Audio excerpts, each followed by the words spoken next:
अब हम next session पे आ जा रहे हैं, बहुत लेट नहीं हुआ है। Election commission, election commission, government department और कॉन्स्टिट्यूशनल इंस्टीट्यूशन।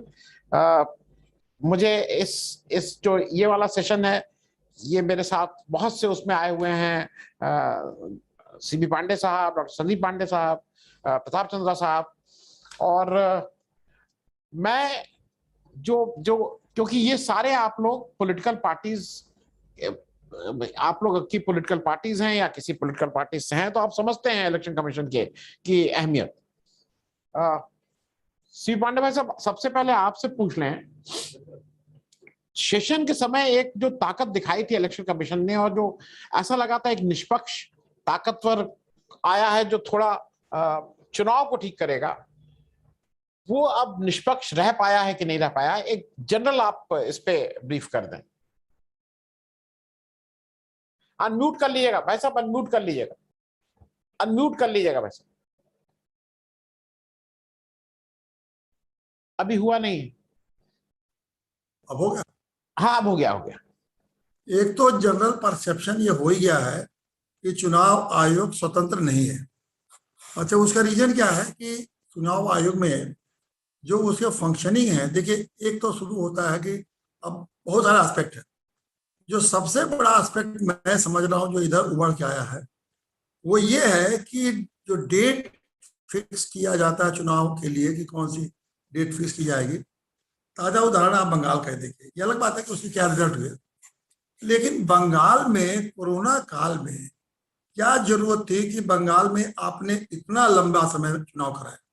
उन्होंने लंबा सुना है, मतलब पूरे 8 चरण में आपने चुनाव कराए, जबकि 2 चरण और या 3 चरण में चुनाव हो सकते। देखिए, पहला तो अगर जितना कम समय देंगे आप वोटर्स, आप एक कंपेन करिए, और पीपल रिप्रेजेंटेशन एक्ट में लिखा हुआ भी है कि कंपेन करने के लिए नॉमिनेशन जिस दिन फाइल होता है उसके 15 दिन के अंदर आपको इलेक्शन चुनाव होना हो जाना चाहिए।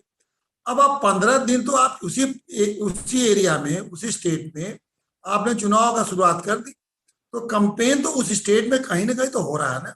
तो वो जो 15 दिन का कंपेन है उस स्टेट में, आपने उस कंपेन को कितना लंबा कर दिया? करीब 2 और 2.5 महीना।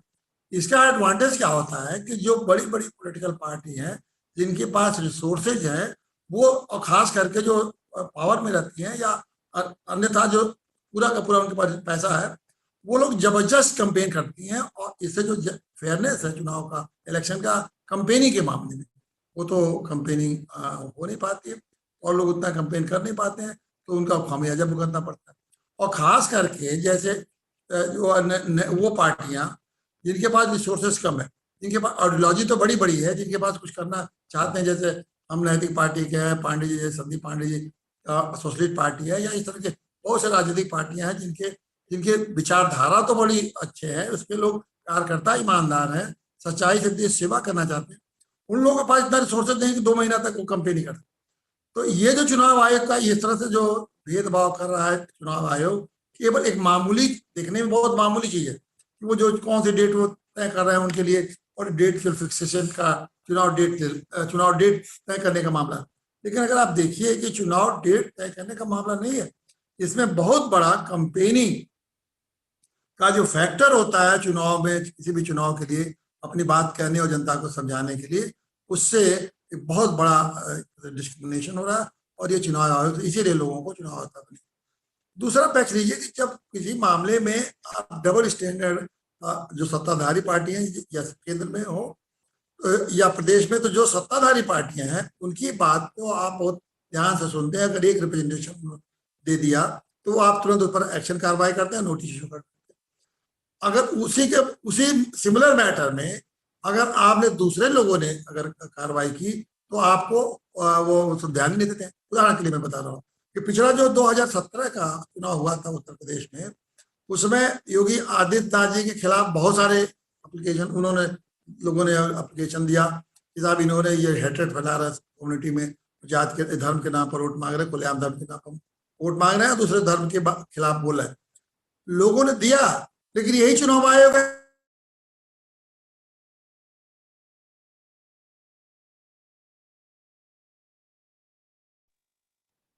उसमें उन्होंने ध्यान नहीं दिया।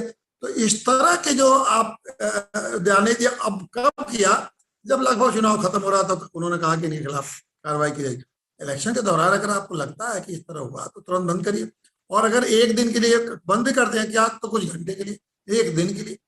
तो ये जो आपका कार्य करने का जो तरीका है,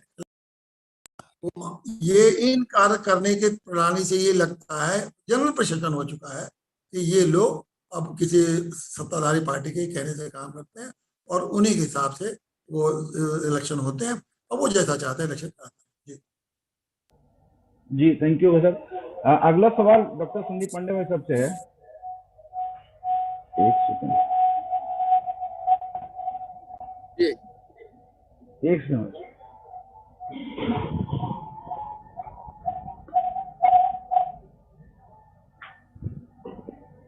जी, अगला सवाल इलेक्टोरल बॉन्ड्स पे है कि ये इलेक्टोरल बॉन्ड्स जो अभी लाई है सरकार, नाम तो उसका ट्रांसपेरेंसी का दिया गया था, लेकिन अब वो भी कुछ अजीब सा घोटाला, और उस पर भी इलेक्शन कमीशन कुछ नहीं करता, चुप रहता है। उस पर जरा वैसे समझाएं।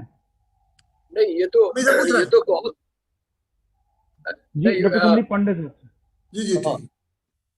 नहीं, ये तो बहुत बड़ा घोटाला है, और ये एक बहुत गरीब स्थिति है, और मैं तो कहूंगा कि बड़ी दुखद बात है कि बाकी सारे राजनीतिक दल इसको मुद्दा नहीं बना रहे हैं, और शायद इसलिए नहीं बना रहे कि उनको लगता है कि जब वो सत्ता में आएंगे तो वो भी इसका लाभ उठाएंगे।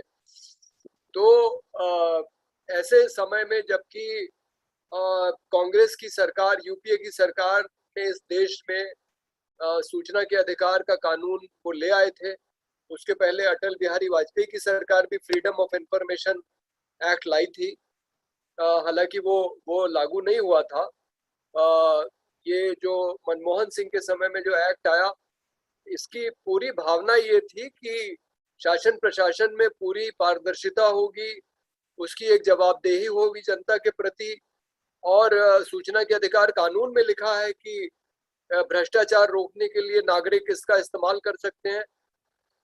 जब देश में ऐसा एक माहौल बनाया जा रहा था शासन प्रशासन में पारदर्शिता और जवाबदेही का, तो उसके बाद नरेंद्र मोदी की सरकार ऐसा एक कानून ले आती है कि आप राजनीतिक दलों को आप चंदा इलेक्टोरल बॉन्ड के माध्यम से दे सकते हैं, स्टेट बैंक ऑफ इंडिया से खरीद के, और आपको बताने की जरूरत नहीं है कि आप किस राजनीतिक दल को कितना चंदा दे रहे हैं। जब राजनीतिक दल साल के अंत में अपनी ऑडिट रिपोर्ट फाइल करते हैं केंद्रीय चुनाव आयोग को, तो उसमें एक अलग से हम लोगों को फाइल करना पड़ता है कि 20,000 रुपए से जिन्होंने ज्यादा चंदा दिया उनका पता और उनका पैन कार्ड नंबर भी हमको देना पड़ता। लेकिन अगर आप इलेक्टोरल बॉन्ड के माध्यम से ये चंदा दे रहे हैं किसी पार्टी को, तो उस पार्टी को ये बताने की जरूरत नहीं है कि किसने इलेक्टोरल बॉन्ड दिया, चाहे वो कितने भी रुपए का। तो ये तो बड़ी अजीब बात है कि चुनाव आयोग को भी नहीं पता लगेगा कि राजनीतिक दल को किस पूंजीपति ने, किस उद्योगपति ने, वो देशी है विदेशी है कौन है, उसने कितना पैसा दे दिया। कांग्रेस और भाजपा दोनों पार्टियों को विदेशी चंदा पहले मिल चुका है, जिस समय विदेशी चंदे पे प्रतिबंध था, अब राजनीतिक दल को कोई विदेशी चंदा नहीं मिल सकता था। लेकिन चूंकि ये दोनों पार्टियां इस मामले में मिली हुई हैं, ये इसको मुद्दा नहीं बनाती हैं एक दूसरे के खिलाफ कार्रवाई के लिए, क्योंकि दोनों को इसका लाभ मिलता है। तो ये बहुत हम लोगों के लिए कहना पड़ेगा कि एक हमारे लोकतंत्र को कमजोर करने वाली बात है कि कोई इसके ऊपर, कोई राजनीतिक दल उसके ऊपर मजबूती से बोल नहीं रहा है, और ऐसी व्यवस्था भाजपा ने बना दी है कि कोई भी देशी विदेशी उद्योगपति पूंजीपति चाहे जितना पैसा किसी भी राजनीतिक दल को दे दे और आपको पता ही नहीं लगेगा। सूचना के अधिकार के दायरे से इसको बाहर कर दिया गया है। आप स्टेट बैंक ऑफ इंडिया को आप सूचना के अधिकार के तहत आप उससे ये जानकारी नहीं मांग सकते कि किसने इलेक्टोरल बॉन्ड खरीदा। तो ये पूरी व्यवस्था इसलिए बनाई गई है कि भारतीय जनता पार्टी को उनके जो प्रिय पूंजीपति मित्र हैं वो अपार चंदा दें और उसके बदले में भारतीय जनता पार्टी उनको ठेके दे, उनके लिए इस तरह के कानून बनाए जैसे किसान कानून बनाए गए हैं, ताकि उनको पूरा पूरा लाभ मिले। आप देखिए अब 9 महीने पूरे हो गए, किसान वहां पे बैठा हुआ है। तो इस देश के गरीब इंसान, गरीब किसान मजदूर का पैसा धीरे धीरे पूंजीपतियों के पास जा रहा है, जिसका नतीजा ये है कि मुकेश अंबानी जी दुनिया के 10 सबसे बड़े पूंजीपतियों में शामिल हो गए हैं, और दूसरी तरफ भारत में आधे बच्चे अभी भी कुपोषण का शिकार हैं, गरीबी भूखमरी बनी हुई है। तो गरीब अमीर का फर्क बढ़ता जा रहा है, और उसमें ये जो नया नियम बना है ये उसमें सहायक होगा। ये देश के लिए बहुत दुर्भाग्यपूर्ण। जी धन्यवाद डॉक्टर साहब। अगला सवाल प्रताप चंद्रा जी से है। आप पॉलिटिकल रिफॉर्मर हैं और एक पॉलिटिकल पार्टी भी चलाते हैं। ये जो प्राइम मिनिस्टर और चीफ मिनिस्टर साहब लोग जनता के पैसे से चुनाव प्रचार में लग जाते हैं, उसको आप जरा बताएं, और क्या क्या ये लोग उल्लंघन करते हैं हमारे किन के नियमों का, और उसको चुनाव आयोग कैसे देखता है? नहीं, आचार संहिता लगने के बाद केवल प्रधानमंत्री को रिलैक्सेशन दिया गया है, बाकी किसी को नहीं दिया गया है। तो सरकारी हेलीकॉप्टर या सरकारी चीजों का इस्तेमाल बाकी लोग नहीं कर पाएंगे, लेकिन प्राइम मिनिस्टर ऑफ इंडिया को रिलैक्सेशन 2015 में दे दिया है चुनाव आयोग ने। हालांकि उस पे मैंने पिटीशन दायर किया है हाई कोर्ट लखनऊ में। 31 तारीख को जवाब दाखिल करेगा चुनाव आयोग, देखते हैं कि क्या दाखिल करता है। लेकिन हास्यास्पद बात यह है कि चुनाव आयोग के वकील ने ये कहा है कि सुरक्षा कारणों से ये किया गया था। तो हम लोगों ने दलील दिया कि सुरक्षा कारणों से रिलैक्सेशन इलेक्शन में देने का क्या मतलब है? वो हेलीकॉप्टर प्राइवेट लेकर के चल सकते हैं, उसमें सुरक्षा की कोई ऐसी दिक्कत थी नहीं। लेकिन उनको रिलैक्सेशन देने के वजह से उसी कलकत्ता में मान लीजिए या किसी और शहर में एक जगह इलेक्शन होता है तो दूसरे जगह वो भाषण देते हैं और वो टीवी पे टेलीकास्ट किया जाता है। इससे समता के अधिकार का उल्लंघन होता है। बराबरी कहाँ रह जाती है कि अन्य पार्टियां तो प्रचार बंद कर रखी हैं, लेकिन प्रधानमंत्री वहीं पे आचार संहिता का उल्लंघन करेंगे तो भी उनको कोई दिक्कत नहीं है। वोट दे करके आएंगे तो अपना चुनाव निशान दिखाएंगे, उनको आचार संहिता से बाहर रखा हुआ है। तो ये समता के अधिकार का उल्लंघन है, अवसर की समानता का उल्लंघन है। तो इसलिए इसको कैंसिल किया जाए। 31 तारीख को सुनवाई इसकी होगी, जिसपे देखते हैं कि क्या चुनाव आयोग लिख करके देता है। तो ये तो एक बात हो गई। दूसरी बात यह है कि आपको मैं बता दूं, सरकारी रुपया लेकर के तनख्वाह, डॉक्टर अगर प्राइवेट क्लिनिक में आता है या खोलता है तो उसे जेल आप भेज देते हैं, लेकिन सरकारी तनख्वाह लेकर के MP, MLA, minister, prime minister, chief minister, private company यानी कि पार्टियां जो आरटीआई के दायरे में इसीलिए नहीं आती हैं, हलफनामा दिया है भारत सरकार ने, मोदी सरकार ने, कि ये लोग प्राइवेट कंपनी है इसलिए आरटीआई के दायरे में नहीं आएंगे। तो प्राइवेट कंपनी का प्रचार, चुनाव प्रचार या अन्य कोई कार्यक्रमों में हिस्सा सरकारी रुपया लेने के बाद भी मंत्रीगण लिए रहते हैं। यहाँ तक कि कई मंत्री तो ऐसे हैं या सांसद ऐसे हैं जो पूरे समय प्राइवेट कंपनी यानी कि पार्टी के अध्यक्ष बने हुए बैठे हैं और तनख्वाह ले रहे हैं, सारी सुविधाएं ले रहे हैं हमसे, सरकार से। इसका क्या इलाज है? ये सरासर बदमाशी है, इसके अलावा कुछ नहीं। आज 4700 करोड़ का चंदा, जैसे इलेक्टोरल बॉन्ड की बात हो रही थी, 4700 करोड़ का इलेक्टोरल बॉन्ड का आज डिक्लेरेशन हुआ है कि इतने इलेक्टोरल बॉन्ड गए हैं, जिसमें कि 76% सत्ताधारी यानी भाजपा को गए हैं, 24% में अन्य दलों को दिया गया है। अब आप विदेश से भी पैसे ले सकते हैं। पहले जो कैप हुआ करता था कि सीएसआर फंड में इतने % आप दे सकते हैं, उसका भी कैप हटा दिया गया है। यानी कि सबसे बड़ा इस देश में प्राइवेट लिमिटेड कंपनी या आप धंधा कह सकते हैं तो पॉलिटिकल पार्टी का धंधा है। इससे ज्यादा बढ़िया धंधा कोई हो नहीं सकता। ना उसमें कोई इनकम टैक्स का खतरा है, ना उसमें किसी को कुछ भी कहने का। और मजे की बात यह है, चारा खाने वाले को जनता नेता माने बैठे हैं। संदीप जी को नहीं मानेगी, पांडे जी को नहीं मानेगी, लेकिन भ्रष्टाचारी लालू को मान लेगी, कतली सेंगर को नेता मान लेगी, पर शरीफ आदमी को नेता नहीं मानेगी। ये चलता है, स्वीकार कर लिया गया है। नितिन गडकरी के भ्रष्टाचार को लोग माने बैठे होंगे और प्रधानमंत्री भी कुछ लोग बनाने के लिए तैयार बैठे। कहने का सेंस ये है कि हम जैसे समाज होते हैं हमारा नेतृत्व भी उसी तरीके से होता चला जाता है, क्योंकि वो तो नेतृत्व लूटने के लिए है ही है। बुनियादी तौर से हम जंगली होते हैं ना, तभी तो हमें नैतिकता सिखाई जाती है। अगर बाय डिफॉल्ट इंसान अगर नैतिक हो तो उसे सिखाने की क्यों जरूरत है?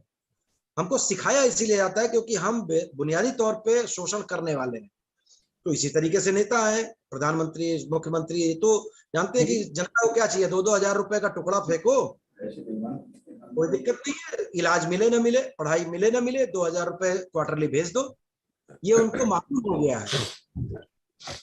ऐसा मेरा मानना है। जी ज्यादा मैं सी पांडे भाई साहब, आपके पास एक और चीज, क्योंकि जब इलेक्शन कमीशन की जब भी बात आती है तो एक मैं आप देखते होंगे एक मुद्दा हरदम कहीं ना कहीं से उठता है, ईवीएम वाला। क्योंकि जो दुनिया के सबसे डेवलप्ड देश भी है अमेरिका, वो भी ईवीएम से अपने यहाँ वो नहीं कराता है, चुनाव नहीं कराता है। और ये तय बात है कि भाई कुछ लोगों का ये कहना है कि ईवीएम जो है वो टेक्नोलॉजी है, मशीन है, मशीन अगर कोई जानबूझ के ना भी करे तब भी गड़बड़ कर सकती है। दूसरी तरफ एक लोगों का तर्क यह है कि भाई इतने बड़े देश में जहां 70-80 करोड़ लोग वोट देते हैं, वहां पे अगर ईवीएम नहीं करेंगे तो ये संभव ही नहीं होगा कि कैसे इलेक्शन कराया जाए। ये ईवीएम को आप कैसे देखते हैं निष्पक्ष चुनाव के दृष्टि से? अनम्यूट कर लीजिएगा वैसा, अनम्यूट कर लीजिएगा।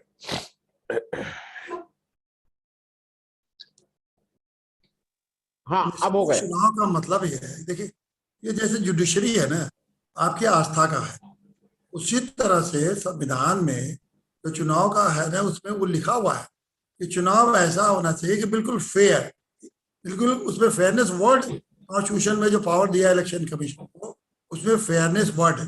फेयरनेस का मतलब क्या है? फेयरनेस का ही मतलब ही है कि लोगों को लगे कि चुनाव में कोई घपलेबाजी नहीं है, फेयर है, हम जिसको वोट दे रहे हैं वो वोट सही आदमी को जा रहा है, और चुनाव में कोई घपलेबाजी किसी लेवल पे, किसी स्तर पर नहीं होगा।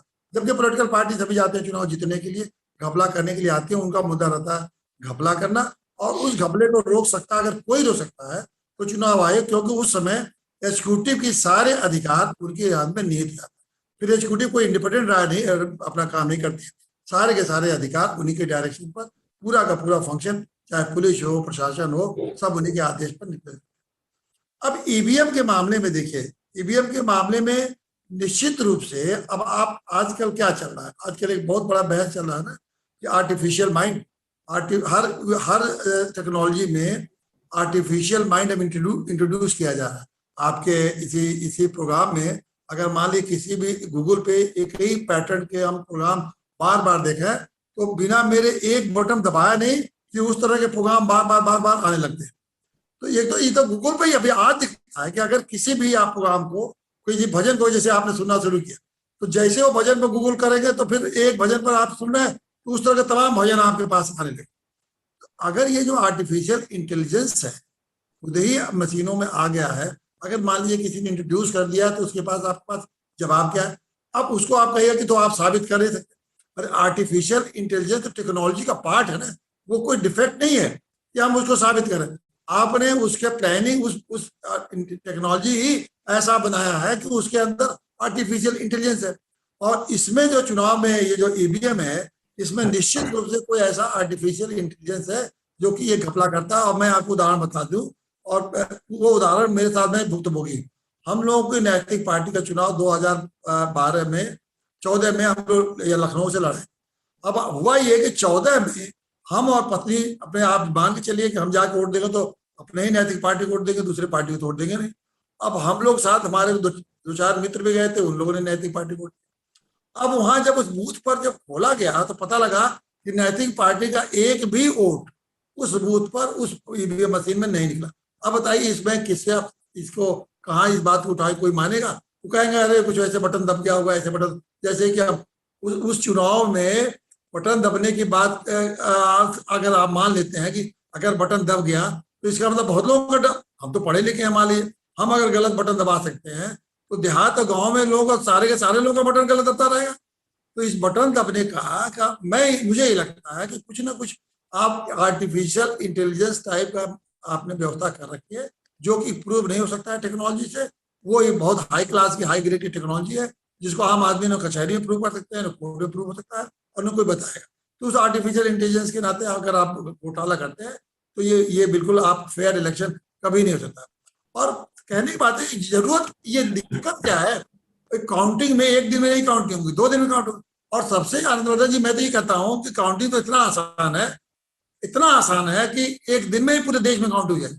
आप तो हर जगह गांव में जहां वोट पड़ रहा है, आप बैलेट बॉक्स वहीं रखिए, और वहीं ऐसे जिम्मेदार लोगों को अपॉइंट करिए, और वहीं आप पुलिस लगाइए। आप जितनी पुलिस लगाते हैं, इधर उधर दौड़ाते हैं पुलिस को, जिस गांव में लगाइए, 15 दिन के लिए पुलिस पोस्ट कर दीजिए उस जगह, वही वो बैलेट का सेव करेंगे, और वही काउंटिंग करने के लिए जो बेस्ट लोग हैं बाहर से, जजेज को भेज दीजिए, जुडिशियल ऑफिसर को भेज दीजिए।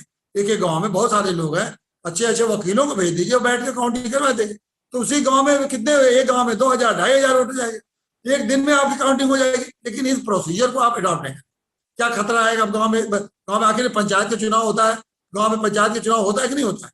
और पंचायत के चुनाव की सुविधा में सारी काउंटिंग हो जाती है, एक ही दिन में काउंटिंग हो जाती है, कोई प्रॉब्लम नहीं होती।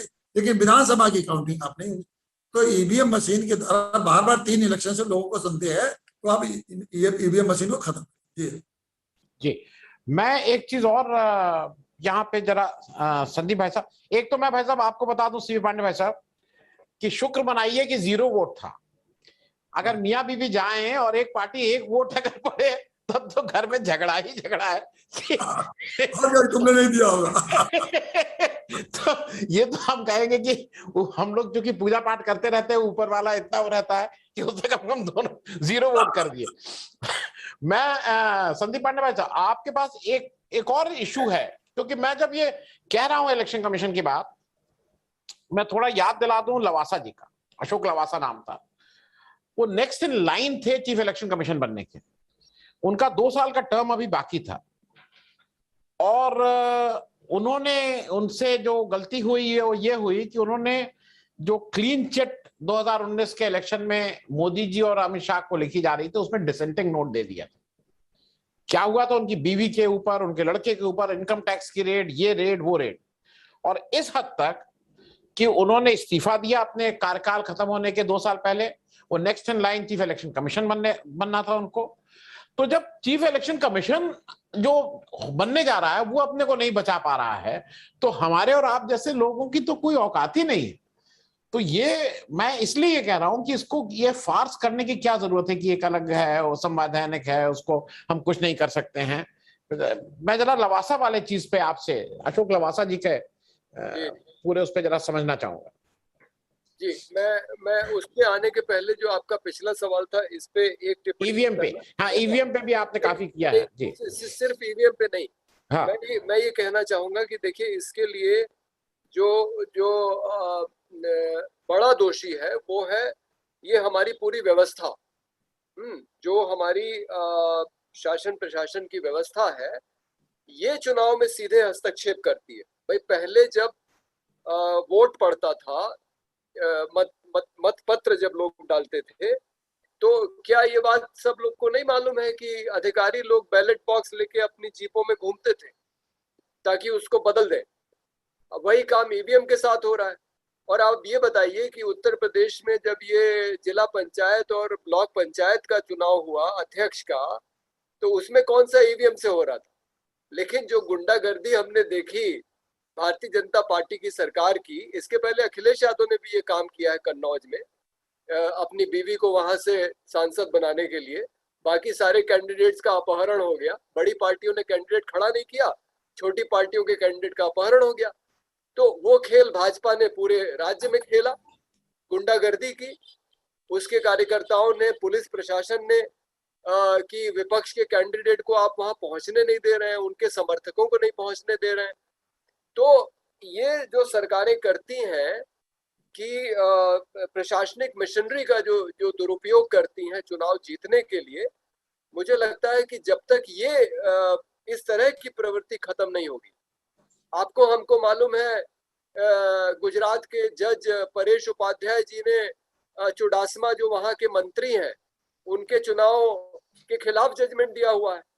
भाई, ऑब्जर्वर और रिटर्निंग ऑफिसर की 2 अलग अलग रिपोर्ट फाइल है, और जो उसमें जो वोटों का अंतर है वो जो पोस्टल बैलेट है उससे कम है, तो उनका ऑर्डर है कि वोट फिर से गिने जाए, लेकिन वो हो नहीं रहा है। और वो जो विधायक जिसका इलेक्शन जो है खारिज हो जाना चाहिए था, वो वहां मंत्री बन के बैठा हुआ है।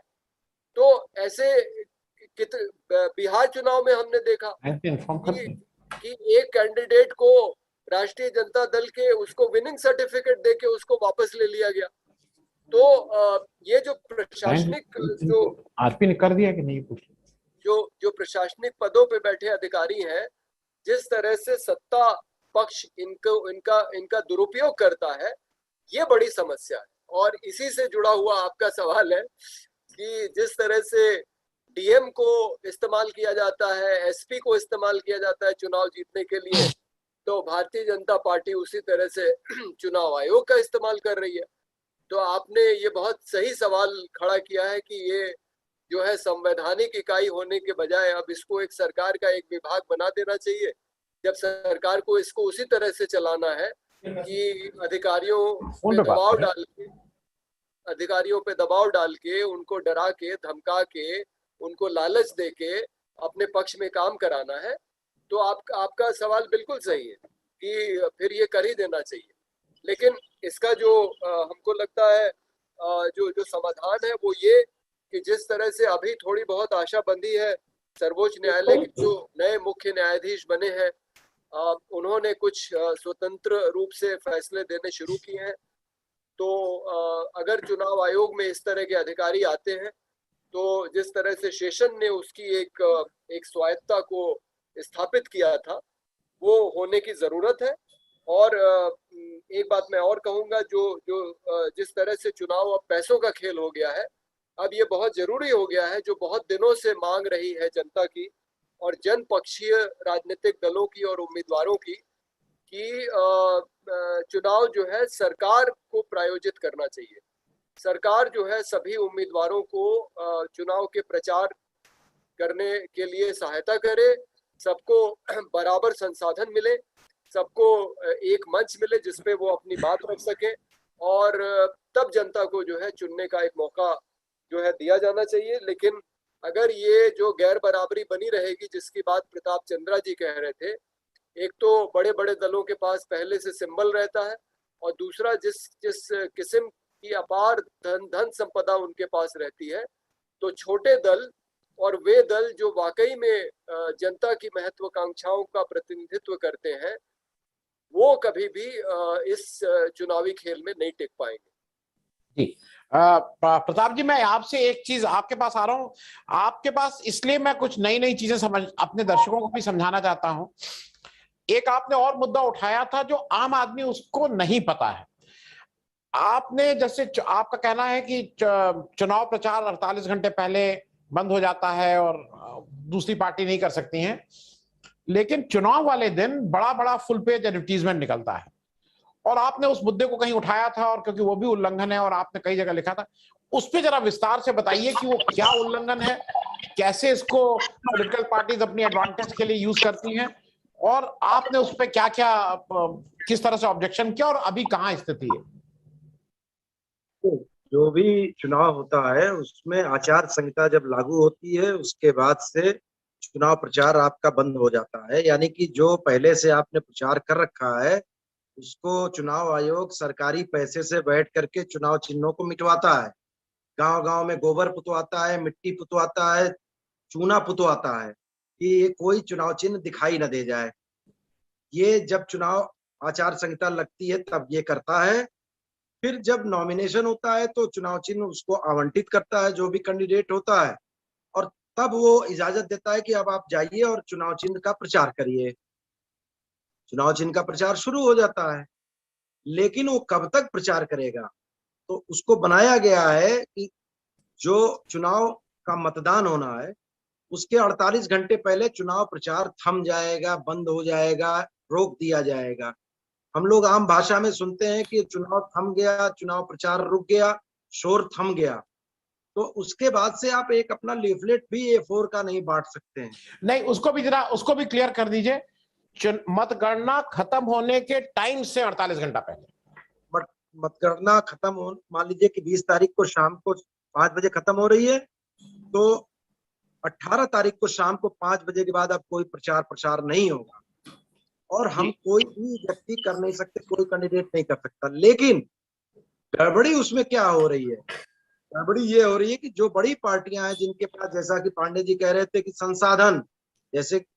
संसाधन जिनके पास है, वो अखबार में विज्ञापन देते हैं और विज्ञापन इस बात को प्रभावित करता है, क्योंकि 48 घंटे पहले हम तो कोई एक लीफलेट भी नहीं बांट पा रहे हैं, लेकिन कोई व्यक्ति जिसके पास संसाधन है वो अखबार में विज्ञापन निकाल करके अपने चुनाव चिन्हों घर घर पहुंचा रहा है। यहां तक कि जिस दिन इलेक्शन में वोट डालना है उस दिन भी पहुंचा रहा है। अब ये बताइए कि राइट टू इक्वल अपॉर्चुनिटी कहाँ रह गई? चुनाव आयोग ने कहा कि उसका मूल मकसद ये था, कानून तो मकसद से चलता है कि 48 घंटे पहले सारे प्रचार बंद हो जाने चाहिए। तो प्रचार बंद होने का मतलब कि किसी भी माध्यम से बंद हो जाना चाहिए, या अखबार के माध्यम से चलेगा। कल को हम लेकर के आ जाएं लेजर, कोई नई टेक्नोलॉजी लेकर के आ जाएं, तो अब हम उससे कहें कि साहब ये तो लिखा नहीं है उसमें।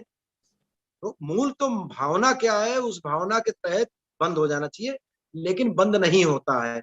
उम्मीद करते हैं कि अब धीरे धीरे, हम लोग हल्ला किए हैं, कई केसेस किए हैं, कम से कम अब तक हमने 8 इलेक्शन पिटीशन डाल रखे हैं, उनमें से कोई रास्ता निकलेगा और ये चीजें बंद हो जाएंगी।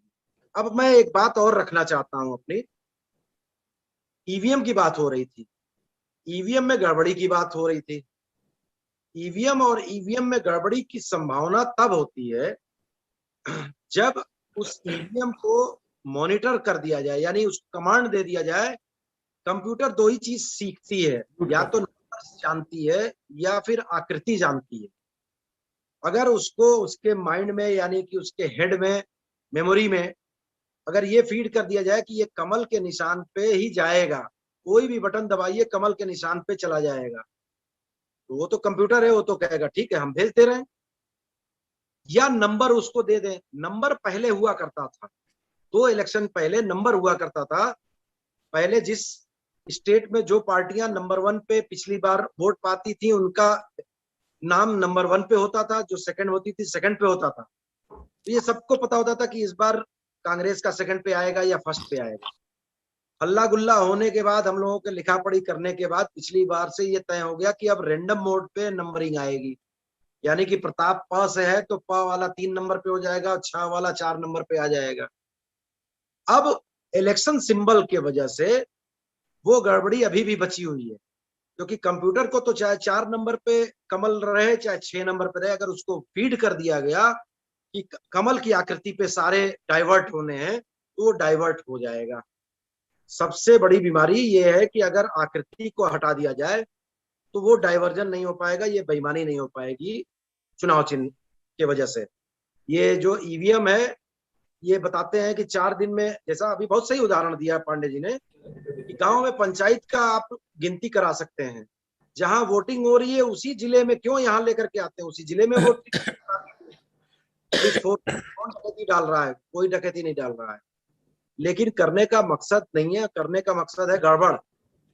तो गड़बड़ी करना इनका मकसद है। अब सत्ताधारियों ने मान लिया है कि हमें सत्ता में बने रहना है, तो जो चाहेंगे वो करेंगे। लवासा जी उसका मेन उदाहरण है, इससे ज्यादा उदाहरण क्या दे सकते हैं। और इसका उपाय क्या है, ये मैं लास्ट में बता देता हूं। उपाय वो है जो संदीप पांडे जी ने बताया, स्टेट फंडिंग होनी चाहिए। एक एक कैंडिडेट का 10,000 नहीं, 2 लाख रुपया जमानत की धनराशि होनी चाहिए। 2 लाख 3 लाख जो चाहे वो रखते हैं। उसके बाद बता देना चाहिए चुनाव आयोग को कि आप घर पे बैठिए, जब बुलाएंगे तो मंच पे आइएगा। कॉमन मंच बनाए, कॉमन होर्डिंग, अगर 100 होर्डिंग है, 20 कैंडिडेट है, 5-5 होर्डिंग सबके लगा दें बराबर से। सारे लोग अपने घर पे बैठिए, मंच पे आइएगा। जिस दिन इस विधानसभा में सारे लोग एक मंच पे अपनी अपनी बात कहिए, जनता जुटाने का काम उनका हो जाएगा, डीएम का। इसमें क्या बुराई है? तब जाकर के ये आइडियल सिचुएशन है, ऐसा होना नहीं है, पर होना ये जी। ऐसा मत कराइएगा। खाना पीना, खास करके पीने का वाला है तो बड़ी, मतलब आपको अभी से ढूंढने लगेंगे कि अगर ये हो गया तो। सीवी पांडे भाई साहब, आपसे एक और चीज समझना है। अभी हाल के दिनों में एक वेस्ट बंगाल में इलेक्शन हुआ जो बहुत ही क्लोजली फाइटेड था। मतलब एक तरफ केंद्र सरकार पूरी तरह से अपनी इज्जत हर दांव पे सबको लगा दिया था, दूसरी तरफ ममता बनर्जी थी, उन्होंने अपना लगी हुई थी। आचार संहिता लग गई, सब कुछ इलेक्शन कमीशन के कंट्रोल में आ गया। अब वहां पे ये हुआ कि लोकल एडमिनिस्ट्रेशन भी इलेक्शन कमीशन के कंट्रोल में है। वहां पे पोस्ट पोल वायलेंस होता है। इलेक्शन का रिजल्ट आया, उसके बाद पोस्ट पोल वायलेंस होता है। प्रशासन की सारी जिम्मेदारी इलेक्शन कमीशन के पास थी। ममता बनर्जी 3 दिन बाद सरकार बनाती हैं और अब सरकार के पास ट्रांसफर हो जाता है और सरकार उसके लिए जिम्मेदार है। अब इसके लिए एक ऑलरेडी पिटीशन डाली गई और उसका एक लंबा प्रोसेस चला और अब वो वहां की हाईकोर्ट ने कहा है कि नहीं, इस पे एक जांच कमेटी बन गई है और वो जांच कर रही है। ये जो हिस्सा है जिसमें कहा जाता है कि एडमिनिस्ट्रेशन उनके हाथ में है, अगर मान लीजिए उस दौरान कोई मौत या होती है तो कौन जिम्मेदार है? और आज तक आपने कभी सुना कि किसी की जिम्मेदारी फिक्स की गई?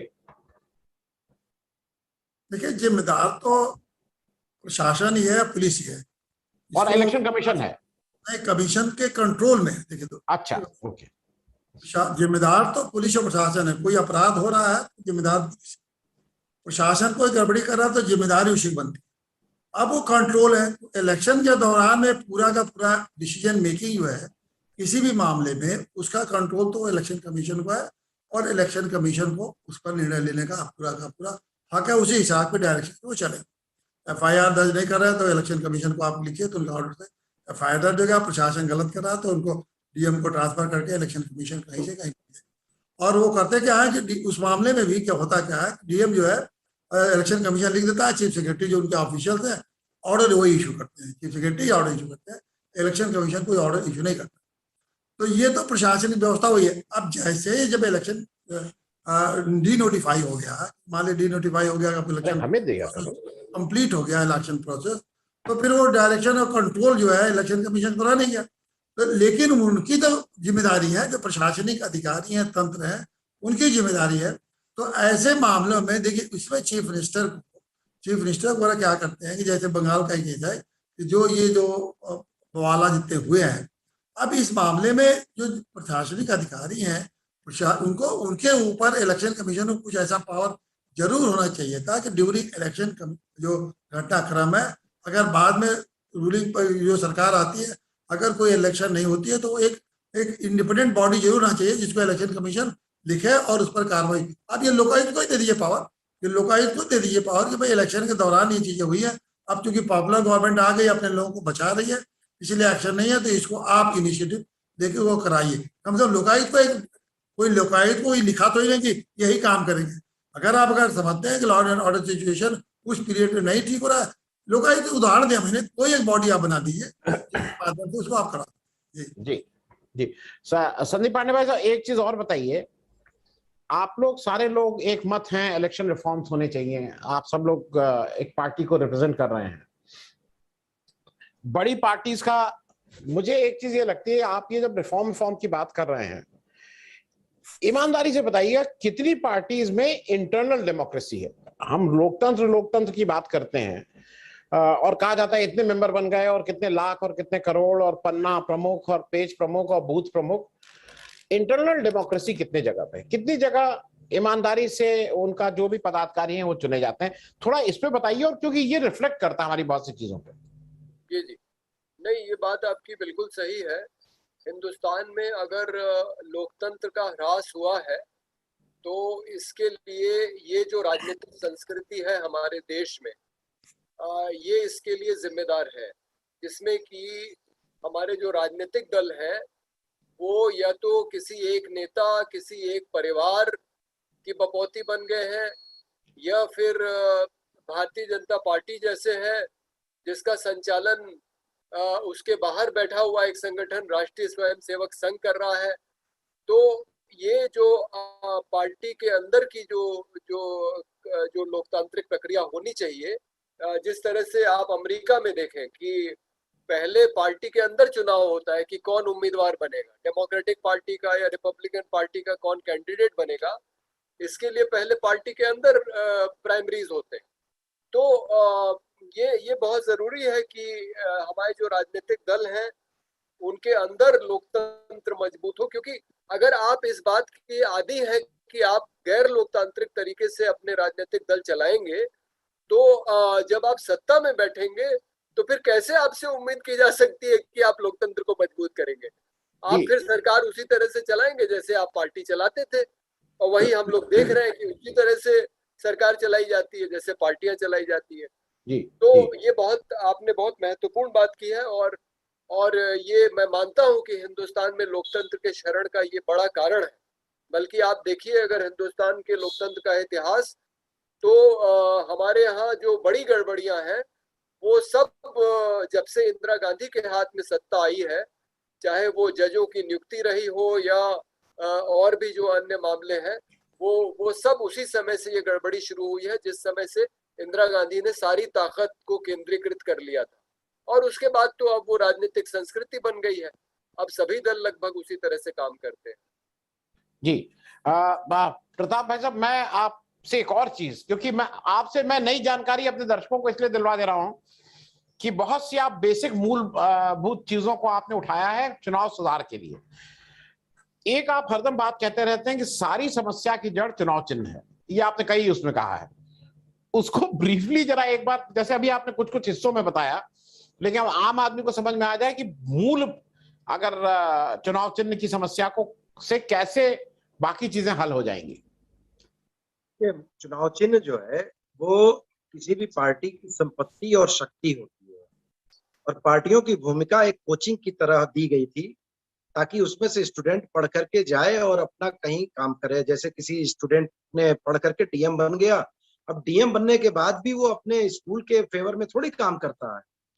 प्रोसीजर यही था कि पार्टियों के बीच से निकल करके उनकी विचारधारा को लेकर के लोग निकलेंगे और रिप्रेजेंट करेंगे पब्लिक को। अब पब्लिक को रिप्रेजेंट करने का फार्मूला हो गया चेंज। दरअसल लोकतंत्र जवाबदेही का नाम है, और जवाबदेही किसके प्रति? जो आज एमपी और एमएलए चुना जाता है वो कमल, हाथी, घोड़ा, पंजा इसके आधार पे चुना जाता है।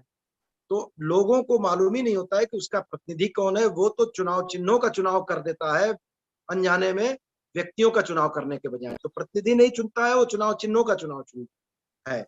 तो अब वो कमल मान लीजिए कि लेकर के आया या हाथी पे डाला, तो लौट करके रिप्रेजेंटेटिव इसीलिए 5 साल आता नहीं है, क्योंकि उसको मालूम है कि हमारे को नहीं, ये कमल को दिया है, हाथी को दिया है।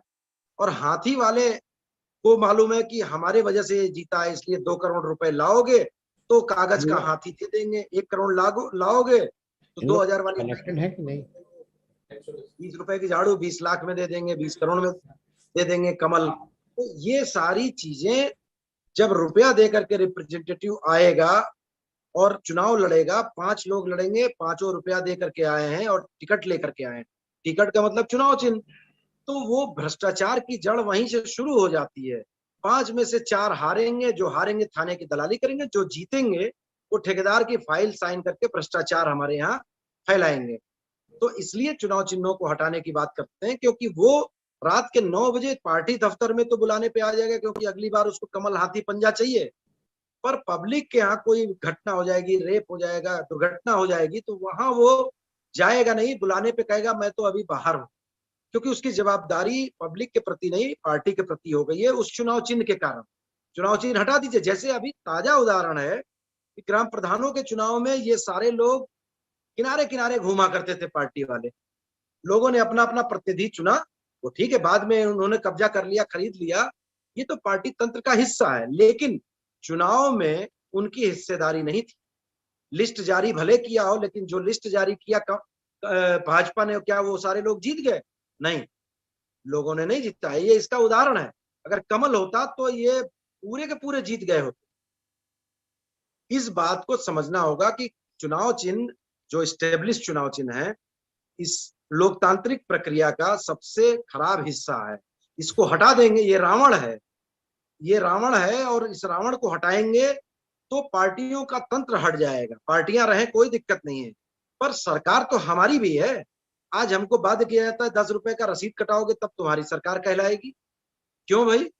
क्योंकि कमल की सरकार। नहीं, बोर्ड मत बदलिए। ईस्ट इंडिया कंपनी का बोर्ड बदल करके कांग्रेस कंपनी, भाजपा कंपनी, ये चुनाव चिन्हों के कारण है। जिस दिन हट जाएगा उस दिन रिप्रेजेंटेटिव अपने जनता के प्रति जवाबदेह हो जाएगा, बजाय पार्टी के जवाबदेह। ये इसका मूल कारण है। और ये आज हो, कल हो, 10 साल बाद हो, इसके अलावा आपके पास कोई रास्ता है ही नहीं।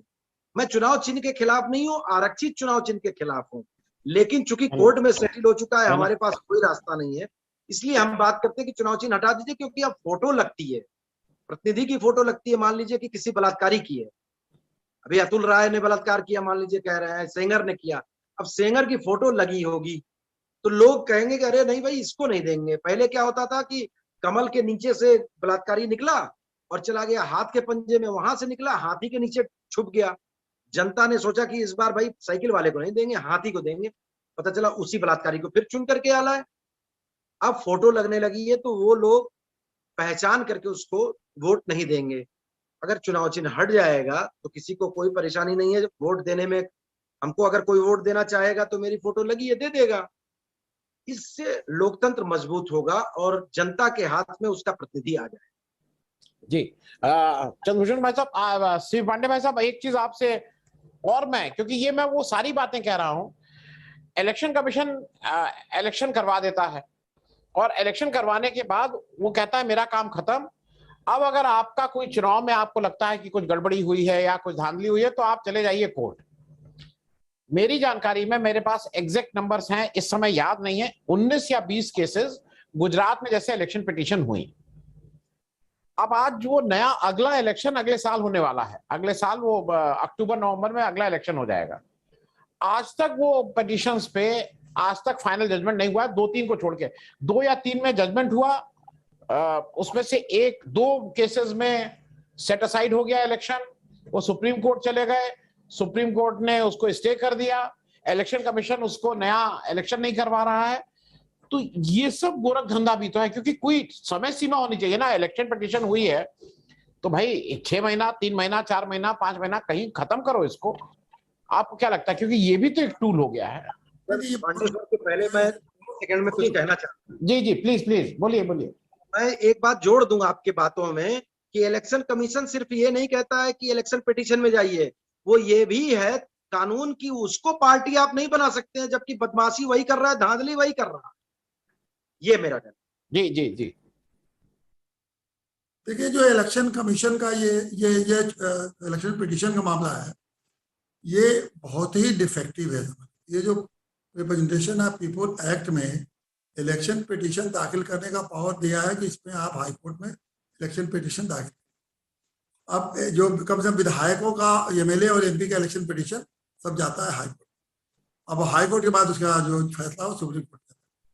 अब इलेक्शन पिटीशन कहने को तो वो उन्होंने रखा है कि बहुत सारे प्रोविजन है कि इतने जल्दी डिसाइड हो जाना चाहिए, इतना जल्दी एक्सपीडिशनली डिसाइड होना चाहिए, लेकिन जो प्रक्रिया फॉलो करते हैं वो सिविल प्रोसीजर कोड की प्रक्रिया उसमें फॉलो। अब आप ये समझ लीजिए कि दीवानी मुकदमा आज के देश में, अगर एक दीवानी मुकदमा अगर दाखिल कर दीजिए तो इस पीढ़ी में कि अगली पीढ़ी में कि तीसरी पीढ़ी में उसका फैसला होगा, किसी को पता नहीं। तो क्या जब आपने सिविल कोर्ट का पावर इलेक्शन पिटीशन के लिए लगा दिया तो वही उसी तरह से देखा जाएगा, हाई कोर्ट उसी तरह देखी जाएगी जैसे कि सिविल के मुकदमे देखे जाते हैं। प्रक्रिया ले डाउन आप कर दिया, तो क्या ये आपको पता नहीं था कि सिविल प्रक्रिया लगाने से मुकदमे पीढ़ी दर पीढ़ी तय नहीं हो पाते? तो इसका मतलब जानबूझ के ये प्रोविजन सीपीसी का लगाया गया कि आप उस सीपीसी के में फंस जाइए। सीपीसी होता क्या कि पार्टी के बाद देखिए, पार्टी में डिफेक्ट है, अमेंडमेंट कराइए, एविडेंस लाइए, फिर एविडेंस में अमेंडमेंट लाइए, अमेंडमेंट, ये मतलब एक सिविल प्रोसीजर इतनी इनकम्बरसन प्रोसीजर है कि उसमें निश्चित रूप से आप मान के चलिए कि उसमें 2-4 साल में मुकदमे तय नहीं हो सकते। उसी के जाल में ये सारे इलेक्शन पिटीशन होते। अगर आप देखिए कि आपने खुद ही तमाम इंस्टीट्यूशन में देखा है कि जहां एक्सपेडाइट करना चाहते हैं तो स्पेशल ट्रिब्यूनल बनाने के लिए आप व्यवस्था कर सकते हैं। जैसे ये मामला पहले ग्रीन ट्रिब्यूनल का जैसा था, ग्रीन ट्रिब्यूनल के पहले हाईकोर्ट मैटर ज्यादा था, लोग बहुत अन्य जो मुकदमे ज्यादा नहीं तय होते थे, आपने ग्रीन ट्रिब्यूनल बनाया, एक बड़ा इफेक्टिव हुआ और जल्दी जल्दी ग्रीन ट्रिब्यूनल में मामले फैसले होने लगे। उसका एक प्रभाव लोगों पर पड़ा। तो मेरा ही कहना है कि इलेक्शन पिटीशन हो, आप हाईकोर्ट जज को ही रखिए, लेकिन हाईकोर्ट जजेस का एक ट्रिब्यूनल बना दीजिए, इसमें कि इलेक्शन पिटीशन जल्दी से जल्दी डिसाइड हो, अदरवाइज वो उसका मकसद जो है वो एकदम से खत्म नहीं समझिए। उसका यही होता है, शायद ही कभी कोई एक आध इलेक्शन पिटीशन 5 साल में तय हो जाता है, और तय भी होता है तो अगले 5 साल लग जाता है सुप्रीम कोर्ट में, और फिर वो उसमें वो कोई महत्व नहीं रह जाता। दूसरी जो 2-3 बातें आपने देखी उठाई है, इलेक्शन रिफॉर्म के जिक्र आपने कर दिया, उसमें हम 2 बात और कर देंगे, खत्म करेंगे। एक तो ये जो आप ये जो इंटरनल डेमोक्रेसी की पार्टी के बारे में जो आपने सवाल उठाया है, मेरा ये कहना है कि इसलिए नहीं है कि अलग अलग पार्टियां अपना अलग अलग बाइलाज बनाती है और उस बाइलाज में इतने लूप होल्स होते हैं कि इलेक्शन कराइए या ना कराइए। मेरा ये कहना है कि एक मॉडल हर पॉलिटिकल पार्टी के लिए, उसमें आप शपथ देते हैं कि हर पॉलिटिकल पार्टी संविधान के प्रावधानों को मानेगी, तो ये जो एक सारे पॉलिटिकल पार्टी के लिए एक मॉडल बाइलाज दे दीजिए। तो अगर मॉडल बाइलाज दे देंगे तो उसी मॉडल से सब लोग अपनी पार्टी बनाएंगे और इंटरनल डेमोक्रेसी को मेंटेन करेंगे, और तब इलेक्शन कमीशन उन पर कंट्रोल कर सकती है कि ये मॉडल बाइलाज के हिसाब से काम हो रहा है कि नहीं। अब इलेक्शन कमीशन को 50 अगर 1000 पार्टियां हैं तो 1000 बाइलाज है उनके अपने अपने, तो कहाँ से इलेक्शन कमीशन उनको एक्सपर्टाइज करेगा किस पे इलेक्शन इंटरनल हो रहा है, चुनाव नहीं हो रहा है। दूसरी बात यह है कि ये जो महत्वपूर्ण बात है, जो सिंबल है, देखिए सिंबल इसलिए दिया गया था कि इलेक्ट्रोड के पहचान के लिए दिया गया वो, लेकिन हुआ क्या, ये इलेक्ट्रोड के पहचान के तो कल कभी सब पार्टियां सब जान गए, अब कोई जरूरत नहीं है, अब तो चेहरे से भी पहचान लो। लेकिन इलेक्ट्रोड के पहचान के लिए वो था, जो इलेक्टर है उसके लिए, जो वोट देने वाला है उसको पहचान लेगा कि कौन लड़ रहा है। लेकिन इन सिंबल का ब्रांडिंग कर दी गई, ब्रांडिंग मकसद नहीं था। चुनाव में जो सिंबल की जो ब्रांडिंग की गई है उस यही सबसे बड़ा दिक्कत है। जैसे बड़े बड़े ब्रांड सामान कंज्यूमर आइटम में बड़े बड़े ब्रांडिंग होती है, उनकी ज्यादा मांग होती है, उसी तरह से सपा का ये कांग्रेस का सिंबल है, ये भाजपा का सिंबल है। तो ये जो ब्रांडिंग है इसको इलेक्शन कमीशन को रोकना चाहिए। जी हाँ जी, मैं संदीप भाई साहब आपसे के पास आ रहा हूं, एक जरा मैं प्रश्न का इसमें दे दूं। एक डीएनपी साहब है, उन्होंने भाई 100 रुपया दिया है और उन्होंने प्रश्न पूछा है। वो पूछ रहा है, no one reads live chat messages, are you getting setting the light. DNP साहब, ऐसा है कि ये आपके उद्गार हैं, ये आपके अपने विचार हैं, तो अगर आपका कोई प्रश्न होगा उसको जरूर हम बात करेंगे और उस पे आंसर देने की, उसका उत्तर देने की कोशिश करेंगे। लेकिन अगर किसी लीडर के बारे में अपने आपके विचार हैं तो उसको मैं क्यों पढ़ूंगा, आपने लिख दिया है, अगर इसको जो पढ़ना चाहेगा वो पढ़ेगा, नहीं पढ़ना चाहेगा नहीं पढ़ेगा।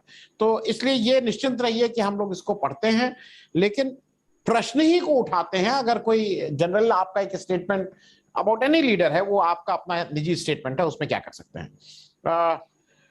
मैं संदीप भाई साहब आपसे जरा एक चीज और, क्योंकि अब समय भी खत्म हो रहा है थोड़ा, इसको एक एंटी डिफेक्शन लॉ आया था, और जब ये आया था तो लगा था कि बस बस अब सब ठीक हो जाएगा, क्योंकि ये जो तोड़ फोड़, वो पार्टी बैठी हुई है जो क्लोज उसमें, उसको कैसे किनारे करो, कैसे इधर हटाओ।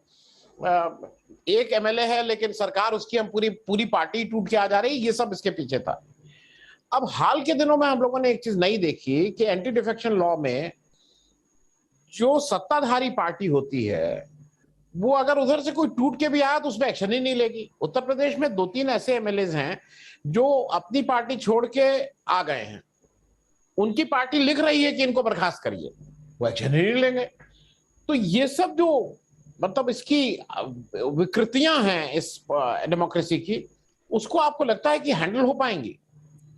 जिसकी लाठी उसकी भैंस। जी हाँ, देखिए इसमें इतना ही नहीं हो गया, इसमें एक बड़ा भारी ये महत्वपूर्ण फैसला भी आ गया।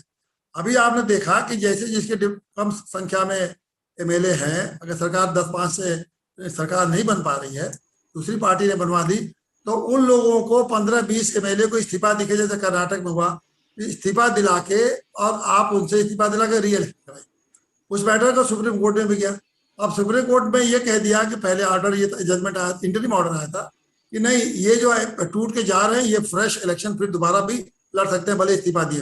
ये तो गनीमत कहिएगा, सुप्रीम कोर्ट ने बाद में इसको अपने करेक्ट किया और कहा कि नहीं, जो अब इस तरह इस्तीफा देके जो जाएंगे वो लोग उस इलेक्शन में पार्टिसिपेट नहीं करेंगे, क्योंकि पूरे टर्म का इस्तीफा है उनका, तो अगला टर्म लड़ सकते हैं लेकिन उस टर्म नहीं आएंगे। तो चलिए, बड़ी बड़ी बुराई जो है सुप्रीम कोर्ट ने इसको रोक दिया, अन्यथा नहीं तो कर्नाटक और एक जगह कहाँ से और सरकार बनी, मध्य प्रदेश, हाँ जी, तो इन पर जगह सरकार नहीं बन जाती अगर सुप्रीम कोर्ट ये ऑर्डर पहले फैसला। दूसरी बात यह है कि डिफेक्शन लॉ को आप ये इन्होंने जो व्यवस्था की है उसकी जो व्याख्या करी है कि वॉलंटरली, वो समझ लीजिए कि जब अगर पार्टी छोड़ता है तब होगा। अब वो वॉलंटरली का सबूत कौन देगा, वो निर्णय कौन लेगा? निर्णय लेते हैं स्पीकर।